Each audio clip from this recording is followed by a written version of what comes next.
न सिर्फ ईरान वो मुल्क था जिसने इसराइल को तमाम इतराफ से जब वो घेरा, एक सर्कल जब उसके गिर्द बनाया, लेकिन ईरान के बाद अब कुछ और मुल्क भी इसी तरह का एक सर्कल जो है वो इसराइल के गिर्द बना रहे हैं, इसराइल को घेर रहे हैं। आप टर्की की मिसाल लीजिए, टर्की की फौजें सीरिया में, टर्की की फौजें जो है वो लेबनान में, टर्की की फौजें जब वो गजा में डिस्कस हो रही हैं, और टर्की का जो अलायंस है मिस्र के साथ, तो ये तमाम इतराफ से यानी टर्की है इसराइल के गिर्द। लेकिन इसके साथ साथ एक और मुल्क जो है वो अब सामने आ रहा है बड़ा ही अनयूजुअल अंदाज के अंदर, क्योंकि ईरान भी मिडिल ईस्ट का मुल्क है, टर्की का ताल्लुक भी मिडिल ईस्ट से है, लेकिन ये जो मुल्क है इसने भी इसराइल के गिर्द जो है वो घेरा बनाना शुरू कर दिया है। लेकिन इस मुल्क का ताल्लुक जो है वो मिडिल ईस्ट से नहीं है, लेकिन ये ओआईसी वर्ल्ड का one of the most powerful military के हवाले से यानी कंट्री है, one of the most powerful. तो इस मुल्क का नाम है पाकिस्तान। पाकिस्तान जो है वो बड़ा अनयूजुअल अंदाज के अंदर इस वक्त जो इसराइल के नेबरिंग कंट्रीज हैं उनके साथ मिलिट्री अलायंसेस बना रहा है। पहले मिस्र के साथ जो है वो ये टॉक्स शुरू हुई, और अब जो है वो जॉर्डन के साथ बड़े अनयूजुअल अंदाज के अंदर ये टॉक्स हो रही है, और मिलिट्री अलायंस जो है वो डिस्कस हो रहा है। तो ये तो यानी इसराइल पहले ईरान से लड़ रहा था, और फिर टर्की आ गया, और अब पाकिस्तान जो है यानी इकोनॉमिकली डिस्कशन नहीं हो रही है, मिलिट्री डिस्कशन हो रही है। तो अगर इजिप्ट के साथ मिलिटरीली अलायंसेस आगे बढ़ रहे हैं, अगर जॉर्डन के साथ बात हो रही है, तो किसके खिलाफ लड़ना है भाई? लड़ना किसके खिलाफ है? अगर मिलिटरीली बात आगे बढ़ रही है तो ये तो वो मुल्क है जिनको इसराइल ने जो है वो कंट्रोल किया हुआ है, इनको इसराइल ने जो है वो आप कह लें कि एक तरह से कमजोर रखा हुआ है, तो उन्होंने जो है वो लड़ना किसके खिलाफ है? और दूसरा आप जानते हैं कि पाकिस्तान की जो आइडियोलॉजी है रिगार्डिंग इसराइल वो बहुत क्लियर है, और तारीख भी। और पाकिस्तान वो मुल्क है द ओनली कंट्री जिसने इसराइल के जंगी हथियार गिराए हुए हैं। अरब वॉर्स के अंदर पाकिस्तान ने हिस्सा लिया था, और इसराइल के जंगी हथियार जब पाकिस्तान ने गिराए हुए, और एक खास आइडियोलॉजी पाकिस्तान रखता है। और इसके साथ साथ जो है वो जब पाकिस्तान ने न्यूक्लियर बनाया था तो उस वक्त फलस्तीन में जो वो जश्न मनाया गया था, ठीक है। तो और फिर ये जो देखिए जॉर्डन के साथ, इजिप्ट के साथ पाकिस्तान बात कर रहा है, तो क्या ये सऊदी अरेबिया की मर्जी के बगैर हो रही होगी? डेफिनेटली इसमें सऊदी अरेबिया इन्वॉल्व है, और जो पाकिस्तान और सऊदी अरेबिया का एग्रीमेंट हुआ है इसमें पूरी पॉसिबिलिटी है कि कल को और मुल्क भी इसमें शामिल हो जाए, यानी जॉर्डन हो सकता है, मिस्र हो सकता है, बाकी मालिक हो सकते हैं। तो ये बात आगे बढ़ रही है। और अगर पाकिस्तान वहां पर है तो क्या चाइना वहां पर नहीं है? यानी पाकिस्तान का वहां पर होना समझ ले कि चाइना भी उसमें जो पूरी तरह से इन्वॉल्व है। तो ये एक बड़ी अनयूजुअल डेवलपमेंट है, और इसराइल को ये पसंद नहीं है। जब ये ईरान जंग हो रही थी तो इसराइल के जो हाई ऑफिशियल्स हैं वो खुलकर ये कहना शुरू हो गए थे कि ईरान के बाद जो बारी है वो पाकिस्तान की। खुलकर जब उनके अभी भी स्टेटमेंट जब वो रिकॉर्ड पड़ी होंगी, तो पाकिस्तान को वो हमेशा उनके निशाने पर था, और अब जो है वो जाहिर है कि उनको ये बात जो है वो पसंद नहीं है। अच्छा, इसराइल एक और जंग की तैयारी कर रहा है, और ये जंग है लेबनान के खिलाफ। वो लेबनान जिसके खिलाफ जंग जो है वो इफेक्टिवली कभी खत्म हुई भी नहीं है। जो लास्ट ईयर सीज फायर हुआ है इफेक्टिवली तो वो कभी इंप्लीमेंट हो ही नहीं सका है। तो हजारों वायलेशन जब इसराइल ने की है, तो उस सूरत हाल से back to full scale aggression, full scale war, उसकी तरफ जब सूरत हाल दोबारा जाने लगी है। और वजह यह है कि इसराइल को एक और जंग चाहिए, नेतन्याहू को जब एक और जंग चाहिए, तो वहां से काफी ज्यादा इस वक्त डेंजरस खबरें जब सामने आ रही है। और आज जो यूएस एनवॉय है वो लेबनान पहुंचे हुए हैं, और आप कह लें कि अल्टीमेटम देने लेबनीज गवर्नमेंट को वो गए हैं। और दूसरी तरफ सीरिया में बड़ी अहम डेवलपमेंट्स हो रही हैं। सीरिया में इसराइल ने सदरन सीरिया में जब एस्केलेशन शुरू कर दी है, उनकी फौज ने आगे बढ़ रही है वो, और अजीबोगरीब काम कर रही है वो। वहां पर अपनी तरफ से चेक पॉइंट्स उन्होंने लगाना शुरू कर दी है, और शाम के जो लोग हैं उनको वहां से जब वो उनकी चेकिंग कर रहे हैं, जैसे वो कोई शाम की फौज है या शाम की पुलिस है या शाम की लॉ इन्फोर्समेंट एजेंसीज हैं, इस तरह से उन्होंने चेक पॉइंट्स लगाना जब वहां पर शुरू कर दिए। सदरन सीरिया में ये हो रहा है। तो नॉर्थ जो सीरिया है वहां पर क्या हो रहा है? नॉर्थ सीरिया में जहां पर अमेरिका की बेसिस हैं, वहां पर अमेरिका ने मजीद उनके प्लेन्स उतर रहे हैं, री इन्फोर्समेंट हो रही है, मजीद इक्विपमेंट्स, असलहा, मिलिट्री एसेट जो है वो सीरिया में वहां पर ट्रांसफर किए जा रहे हैं। और ये क्यों किए जा रहे हैं? क्योंकि इसराइल के इंटरेस्ट में नहीं है कि सीरिया स्टेबलाइज हो। और दूसरा, जब से अल-शरा जो है वो मॉस्को गए हैं और पुतिन के साथ ये बात की है कि उनकी बेसिस भी यहां पर मौजूद रहेंगी, बल्कि वो इसराइल के खिलाफ डिटर करने में शाम की मदद करें और अपनी फौजें डिप्लॉय करें। तो उसके बाद से शाम जहां से अमेरिका ने अपनी फौजें निकालना शुरू कर दी थी, अब दोबारा से वहां पर जब वो रीइंफोर्समेंट कर रहे हैं। और इसी दरमियान एक और काम हुआ है, और वो काम ये हुआ है कि पहली बार इसराइल जो है उसने आर्म्स कंपनी, असलहा साज कंपनी की जो पहली ब्रांच है वो एक मिडिल ईस्ट मुल्क के अंदर खोली है, और उस मुल्क का नाम है यूएई। यूएई के अंदर, अच्छा ये पहली है, जब से नॉर्मलाइजेशन हुई है तब से ये पहली ब्रांच है असलहा साज कंपनी की जो इसराइल ने यूएई के अंदर जब वो खोली है। तो इस पर अब ज़ाहिर काफ़ी सवालात उठ रहे हैं, क्योंकि अभी देखें ना, गजा में सीज फायर जब वो मुकम्मल तरीके से इन्फोर्स हुआ है, वहाँ पर यू नो के थाउजेंड्स ऑफ बॉडीज़ हैं, फिर वायलेशंस हो रही हैं, एड उस तरह से नहीं जा रही, फिर लेबनान जंग की तैयारी है, फिर सीरिया में जो कुछ हो रहा है। तो इस सारे सिनेरियो में इस टाइमिंग इंपॉर्टेंट होती है ना। इस वक्त असलहा साज कंपनी, जब दुनिया में बैकआउट्स हो रहे हैं, जब स्पेन जैसा मुल्क जो है उसने बायकॉट किया हुआ है, और बहुत सारे मुल्क बायकॉट जिन्होंने किया हुआ है, वो इजराइल से असला खरीदते थे, उन्होंने बायकॉट किया हुआ है। तो ये काफी इस पर सवाल उठ रहे हैं, लेकिन ये दोनों मुल्क जो है वो काफी करीब है एक दूसरे के, और ये अफ्रीका में भी दोनों इन्वॉल्व हैं। सूडान में, सोमालिया में आगे पीछे डिफरेंट आपको पता है जंगें जारी हैं, तो वहां पर भी इनका काफी क्लोज कोऑर्डिनेशन जो है। तो इससे आप अंदाजा लगा सकते हैं कि अभी रीजन में पूरी तरह से सूरत हाल स्टेबल नहीं है। गजा में दोबारा फुल स्केल जारियत हो सकती है, लेबनान की सूरत, तो लेकिन वो अपने जो उनकी पॉलिसी है उसको आगे बढ़ा रहे हैं। उधर अमेरिका जो है वो बहुत ओपनली प्रेसिडेंट मडोरो को थ्रेट कर रहा है, और अभी जो ताज़ा तरीन अमेरिका की स्टेटमेंट आई है, उन्होंने कहा है कि प्रेसिडेंट मडोरो के दिन गिने जा चुके हैं और उनके लिए बेहतर यह है कि वो रशिया और चाइना के लिए यहां से निकल जाएं, तो बस टाइम बहुत थोड़ा है। तो इस तरह के बयान उनकी जानब से आ रहे हैं। तो वेनेजुएला के साथ जंग क्यों नागुज़ीर हो गई है? क्योंकि उनको रिसोर्सेज चाहिए। तो देखते हैं कि मामला किस तरफ जाएंगे। गजा की हेडलाइंस अगर मैं आपके सामने रखूं, बॉम्बिंग इस वक्त हो रही है, शेलिंग हो रही है, एड रिस्ट्रिक्शन जब वो उसी तरह से जारी है, जेनोसाइड जब वो उसी तरह से इफेक्टिवली इस वक्त हो रही है। हालांकि अगर आप देखें तो अमेरिका ने यह स्टेटमेंट जारी की है कि उनके ड्रोन्स पिछले 4-5 दिनों से फ्लाई करना शुरू हो गए गजा में सीज फायर को मॉनिटर करने के लिए, लेकिन उस सब के बावजूद ये सारा कुछ जारी है और एक भी क्लॉज को सही अंदाज में रीजन और बाकी मुल्क और गारंटर जो है वो इसको इंप्लीमेंट नहीं करवा सके हैं।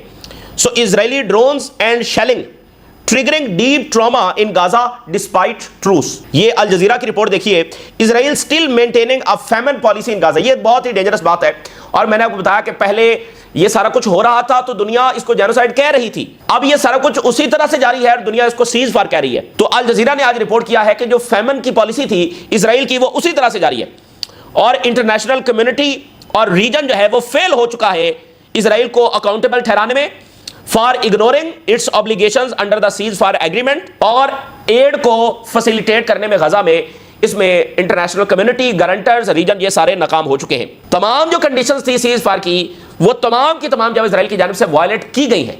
कोई भी ऐसी एक भी कंडीशन नहीं है जो उन्होंने मुकम्मल तौर पर अमल दरामद किया हो। बॉम्बिंग वो कर रहे हैं, एड वो नहीं आने दे रहे। जो देखें, एक अनरिस्ट्रिक्टेड एड आएगी तो स्टारवेशन नीचे जाएगी ना, तो स्टारवेशन तो वही की वही है, एड तो वो नहीं आने दे रहे, बस बराए नाम जो है वो आने दे रहे हैं। 600 ट्रक्स तय हुए थे, और अभी टोटल जो है वो कोई इन 18 दिनों के अंदर शायद ही कोई 1000 या 1100-1200 टोटल ट्रक्स जब वो एंटर हुए हैं। हालांकि डेली जब वो 600 जब तय किए गए थे तो वो नहीं आने दे, और 600 भी थोड़े हैं, जिस लेवल की स्टारवेशन है वो 600 भी थोड़े हैं, इसलिए एड को कभी भी मुआहदों का हिस्सा नहीं बनाया जाता। तो मुझे बताइए कि इजराइल क्यों ये स्टारवेशन की पॉलिसी जब वो मेंटेन रखे हुए, तो उनका बुनियादी माइंडसेट, बुनियादी मकासद वो तो वही के वही है। अल जजीरा लिख रहा है, where is the aid that Palestinians were promised. मैंने आपको बताया कि एक बहुत ही डीप बिट्रेयल जो है वो फलस्तीनियों के साथ हो रहा है। अल जजीरा ये लिख रहा है कि कहां है वो एड जो फलस्तीनियों को प्रॉमिस की गई थी। Where is the safety that were promised, वो सेफ्टी के बॉम्बिंग नहीं होगी वो किधर है, वो गारंटी किधर है। The shelter and the medical aid, खैमे, दवाइयां, वो किधर है। None of that is coming in, कुछ भी इनमें से नहीं आ रहा है। Famine is still a policy that Israel has been upholding। तो देखिए बात बड़ी बुनियादी सी है, और वो ये है कि जब वो इजराइल को अकाउंटेबल नहीं ठहराएंगे, आप देखिए कि उन्होंने एक जेनोसाइड की है, फिर भी मतलब कोई अकाउंटेबिलिटी नहीं है, तो ये चीज तो उनको इनकरेज करेगी।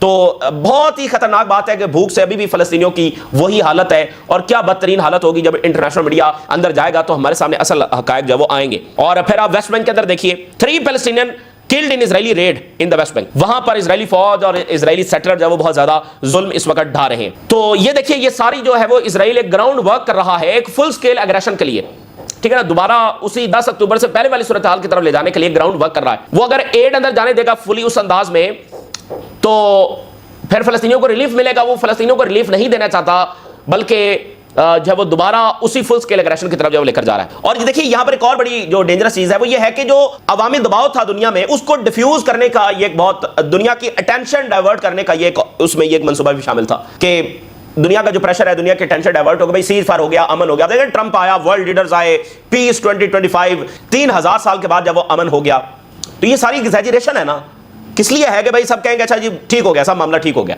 तो ठीक नहीं हुआ। ग्लोबल बायकॉट जब इजराइल के खिलाफ बहरहाल बढ़ रहे हैं, the rise of global boycotts against Israel genocide in Gaza. इसी दरमियान नाज़रीन, इजराइल और यूएई के हवाले से खबर सामने आ रही है, Israeli military tech company to open first branch in UAE, पहली ब्रांच सिंस नॉर्मलाइजेशन। ये एक बड़ी इंपॉर्टेंट बात है। और देखिए वो ये कहते हैं कि जो गल्फ की सिक्योरिटी है वो इंटरकनेक्टेड है, ठीक है ना। तो फिर कतर के ऊपर हमला हुआ तो कतर ये चाहता था कि यूएई जो है वो इजरायली एम्बेसडर को निकाले, तो यूएई ने जो वो जाहिर नहीं निकाला और एक स्टेटमेंट जरूर जारी की, लेकिन इजरायली एम्बेसडर को जब नहीं निकाला। और अब उन्होंने एक इजरायली आर्म्स कंपनी, असलह साज कंपनी भी वहां पर अलाउ कर दी है। तो ठीक है, यानी हर मुल्क की अपनी पॉलिसी है। अगर वो ये समझते हैं कि वो इजराइल के साथ आइडियोलॉजिकली, मॉरली, इकोनॉमिकली, पॉलिटिकली ज्यादा अलाइन करते हैं, ठीक है ना, वो इजराइल के साथ जाना ज्यादा सिक्योर महसूस करते हैं और वो समझते हैं कि मॉरली भी ये ठीक है, आइडियोलॉजिकली भी वो इजराइल के साथ मुताबिकत रखते हैं, तो ठीक है, मतलब यूं ही उसकी अपनी पॉलिसी है, जैसा भी वो समझे।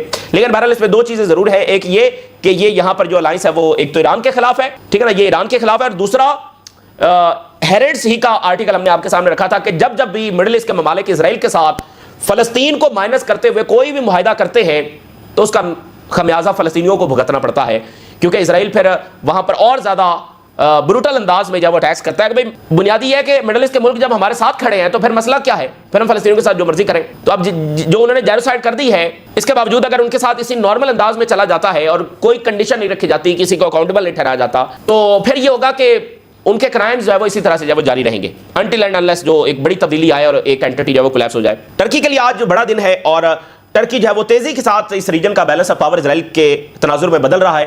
पहले एयर डिफेंस, फिर आपने देखा कि उनकी फाइटर जेट्स की डील हुई है एयर सुपीरियरिटी को मेंटेन करने के लिए। जमीनी फौज तो वैसे भी उखाड़ के रख देगी इजराइल को, और जो उनके मिसाइल्स हैं वो बहुत पावरफुल हैं। साइबर सलाहियतों में भी टर्की बहुत आगे है, इंटेलिजेंस में भी पूरी टक्कर रखता है।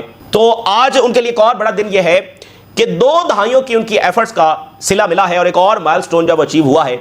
आज वो लोकली मेड जो टैंक है वो अपनी फोर्सेस को डिलीवर करने जा रहे हैं। First domestically produced main battle tanks to the Turkish armed forces, a major milestone. 20 साल की पीछे मेहनत है ताकि सेल्फ रिलायंस की जाए इन द डिफेंस सेक्टर। आज वो 20 साल के बाद पहली कामयाबी, आज वो टैंक्स अपनी फोर्सेस को डिलीवर करने जा रहे हैं जो उन्होंने खुद बनाए हैं, कहीं से लिए नहीं है। तो अब देखिए टैंक्स वो बना रहे हैं, एयर डिफेंस वो बना रहे हैं, फाइटर जेट्स वो टोटली खुद बना रहे हैं। उन्होंने कहा कि एक पुर्जा भी हम बाहर से नहीं लेंगे। तो टर्की जब वो पूरे अंदाज में उनको टक्कर दे रहा है। दूसरी तरफ नाज़रीन, लेबनान की जो जंग है जो अपनी जगह पर जारी है, कभी खत्म भी नहीं हुई थी, लेकिन एक और लेवल के ऊपर वो दोबारा से आ रही है। आज मिस्र के इंटेलिजेंस वहां पर है और साथ ही जो USNY है वो भी लेबनान पहुंच गई है। और वो क्या करने गई है, वो ये कहने गई है कि अल्टीमेटम देने गई है कि वो हिजबुल्लाह को लेबनीज गवर्नमेंट जो है वो फौरी डिसार्म करे या फिर इजराइल हमला करने जा रहा है। ये बुनियादी मैसेज है वो डिलीवर करने गए।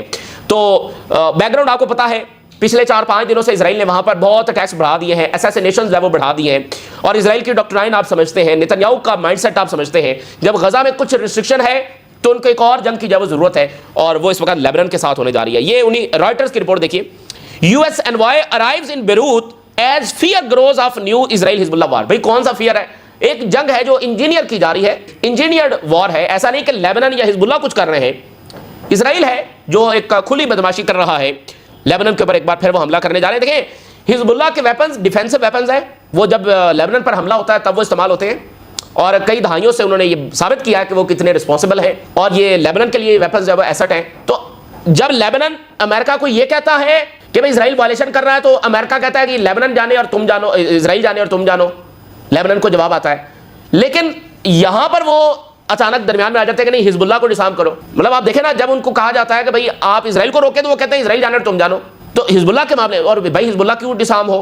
तो ये एक ज़ाहिर है कि एक इंपीरियलिस्ट प्रोजेक्ट है इजराइल की हेजेमनी को एस्टैब्लिश करने के लिए। तो for talks on disarming Hezbollah, Israel is preparing to start its air campaign. Israel हमला करने जा रहा है। Days of intensifying Israeli strikes already हम देख रहे हैं, जिसमें दर्जनों लेबनीज है वो शहीद हो चुके हैं। और जो USNY टॉम बैरक है, उसकी पिछले वीक हमने स्टेटमेंट आपके सामने रखी थी, जिसने ये कहा था कि एक लेबनान की जंग नागुज़ीर है अगर हिजबुल्लाह डिसाम ना हुई। हिजबुल्लाह फेस रीन्यूड वॉर, एक और जंग होने जा रही है if Lebanon does not fully disarm the group which Hezbollah has rejected. तो हिजबुल्लाह चाहते हैं कि ये लेबनीज गवर्नमेंट को फैसला करना है, हिजबुल्लाह तो कभी डिसाम नहीं होगी। ये एक डिजास्टर्स फैसला है, भाई वो डिसाम क्यों हो? डिफेंसिव वेपन्स हैं, और इजराइल जो एक ऑक्यूपेशन है, अनरिस्ट्रिक्टेड एक पावर है, उसके सामने वो डिसाम क्यों? So US administration is offering Lebanon with 2 possibilities. Ultimatum है, 2 ही रास्ते हैं। एक ये है कि फौरी हिजबुल्लाह को डिसाम करो, या फिर तुम्हारे ऊपर नेतन्याहू को जब छोड़ दिया जाएगा। यानी उन्होंने जैसे कि यहां पर एक पागल डॉग रखा हुआ है तो बस उसको वो खोल देते हैं। और Lebanon in the hand of Netanyahu to do what he wants, या फिर हम नेतन्याहू को छोड़ देंगे, जो वो करना चाहता है वो करेगा। 400 लेबनीज शहीद हुए हैं जब से सीजफायर हुआ है। 4500 वायलेशंस हुई है। इसका मतलब यह है कि 4500 स्ट्राइक्स हुई हैं अक्टूबर 2024 से अक्टूबर 2025 तक। फ्रॉम द डे 1 वो लोगों को मार रहे हैं। लेकिन अमेरिका का क्या रोल है? अब देखें, 400 लेबनीज 365 दिनों में, यानी हर रोज एक लेबनीज जो वो शहीद हुआ है। तो इसमें अमेरिका का कोई किरदार नहीं है इजराइल को रोकने में। लेकिन हिजबुल्लाह तो अच्छा, इजरायली मीडिया क्या कह रहा है? इजरायली आर्मी कहती है कि हिजबुल्लाह ने अभी रिसेंटली सैकड़ों हंड्रेड्स ऑफ रॉकेट जो है वो सीरिया से स्मगल किए हैं। तो सीरिया में क्या हो रहा है? सीरिया में इजरायली फोर्सेस जो है वो ऑन द दमास्कस क्विंत्रा रोड जो है, यानी क्विंत्रा से दमिश्क जाता हुआ जो रोड है, वहां पर वो चेक पॉइंट्स लगा रहे हैं। उनकी फौज आगे बढ़ रही है और वहां पर जब वो शाम के लोगों को उन्होंने चेक करना शुरू कर दिया, जैसे वेस्ट बैंक में उनकी चेक पॉइंट्स है, तो वहां पर मतलब खुलेआम वो वहां पर घूम रहे हैं। और US cargo plane lands in Syria base as Israeli occupied forces escalate Quneitra breaches. उधर से साउथ में इजरायली फौज आगे बढ़ रही है, नॉर्थ में जो है अमेरिकन फौजें जो है वो उनके इक्विपमेंट्स है वो मजीद अपनी बेसिस पर जो है डिप्लॉय कर रहे हैं। तो सूरत हाल कुछ अच्छी नहीं है। वेनेजुएला के हवाले से देखिए, अमेरिकन ऑफिशियल्स ये कह रहे हैं समथिंग विल हैपन सून, बहुत जल्द कुछ ना कुछ होने जा रहा है, समथिंग इंटरनल और एक्सटर्नल वेनेजुएला के ऊपर। और उन्होंने कहा कि मडोरो जो है वो चाइना या रशिया निकल जाए, क्योंकि उसके दिन जो है वो गिने जा चुके हैं। Something has to happen, internal और एक्सटर्नल, ठीक है। और फुल स्केल इन्वेजन जो है उसके चांसेस कम है, लेकिन हो सकती है, लेकिन वो आखिरी ऑप्शन है। तो इस तरह की, और फिर उन्होंने कहा कि क्यूबा की भी बारी आने वाली है, वेनेजुएला के बाद क्यूबा की भी बारी आने वाली है। It will be the end for Cuba. तो नाज़रीन, 5 से 6 दहाइयां हो चुकी हैं क्यूबा पर सैंक्शंस की, और वो क्यूबा को ढेर नहीं कर सके, और एक जंग भी क्यूबा के साथ कर चुके हैं। अब वो एक और जंग की धमकी जब वो क्यूबा को दे रहे हैं। और वेनेजुएला ने जो नेबरिंग आइलैंड कंट्री है जहां पर अमेरिकन फौजें आ गई हैं, उनके साथ जो गैस सप्लाई मुआहिदा था वो कैंसिल कर दिया है। तो ये जनाब इस वक्त की सूरत हाल है जो आपके साथ शेयर किया। आपने राय जरूर आगाह करें। इजाज़त दीजिए, अल्लाह हाफ़िज़।